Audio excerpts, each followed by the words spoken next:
In the Quran, we grow up with two things. First, you should give your life to God. Second, you should defeat Jews and Christians. I memorized the Quran. I memorized the Sunnah books. I did all of the responsibilities a Muslim should be doing every day. My daily life was always built and centralized around Islam. I was getting tense to Islam. But then the problem that I was not satisfied. There was something always missed, something is not there. Here was my first problem, because when I went to study with Muslim apologists, 80% of what they say is about Christians. Look how they wear, look they are without hijab, look what they say. And this 20% was not fair academically. Because when you want to interpret one verse in the Quran, you need a lot to do. You need to read Asbab al-Nuzul, the reasons, you need to read the commentators, and you need to have basic knowledge of how to interpret. But when he was interpreting the Bible, he was just saying, look, Jesus here is saying this and that. It was too obvious to be true. Too obvious. I said to myself, okay, now I need what I call the Christian tablet. So in another way, I want summary of the faith, like doctrines. Tell me the doctrines. We believe in 1, 2, 3, 4, so we know what is wrong with that, which is easy to do, and then we evangelize these Christians. We do da'wah to them. I tried. I searched around. It was very hard for me to come with something that I can understand or can grasp, until one day I was sitting on my computer and a dial-up advertising came up, and the time of dial-up before Wi-Fi, and it was written on it, "Do you love Allah?" I clicked it. I thought it's a Muslim website because they write Allah, Allah is a Muslim word. But I found out that it's a Christian website. It speaks from Genesis till Jesus arrived to earth and resurrected, passing by the most central prophets in the Bible, like Noah, Abraham.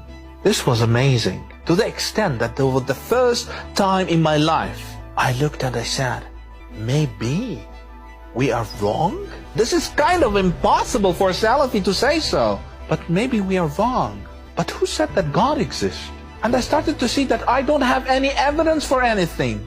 I don't have evidence for Islam. I don't have enough evidence for God himself. Which led me to atheism. And then I was so tired, because I started to feel that atheism is not an alternative.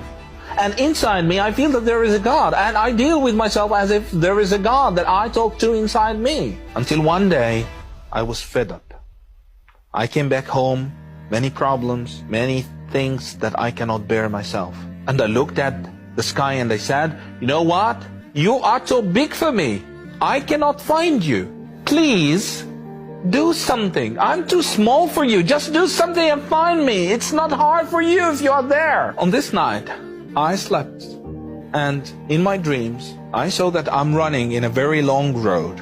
A lot of tree branches full of thorns chasing me, want to kill me.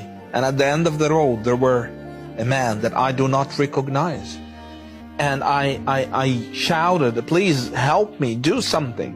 He just extended his hand, put his hand on my shoulder and brought me before him. And once he looked at me, I found out that this is Jesus Christ. And he looked deep in my eyes and he said, it's your time to follow me. I woke up on my dreams and I said to myself, okay, this is hallucinations, this is hallucinations. I think that it's not true. Why Jesus come to me, But in the next night, I got the same dream, the same details. I looked up to the sky, to the heavens once I woke up, and I said, you know what? This is not a joke here. I challenge you. If you can come to me one more time with the same details, otherwise I will not think of you again. I thought that he will never come, but he came. And this time he looked deep in my eyes and he said, didn't I tell you? Didn't I tell you? It's your time to follow me. I woke up while I cannot believe that this is true.